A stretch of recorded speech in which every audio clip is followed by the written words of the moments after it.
Hai, terus terang guys ya, dalam video ni aku memang jarang update guys ya, untuk Liga Malaysia atau Piala Malaysia. Tapi memang video ni adalah video yang pertama untuk tahun 2026 aku update untuk perlawanan Liga Malaysia guys. JDT guys ya, menang 10-1 guys ya untuk first leg bertemu dengan PDRM. Dan aku sejujurnya memang terkejut lah ya, sebab JDT ni memang antara tim yang memang betul-betul unbelievable guys ya.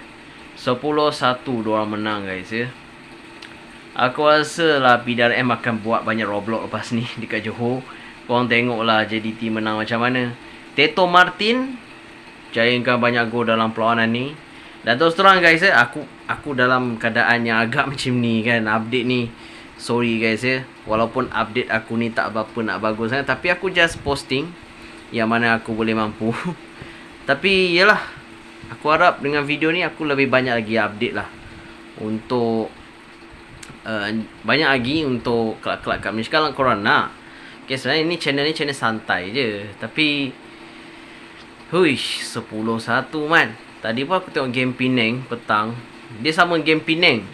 Penang pun kalau korang tengok memang lain macam lah.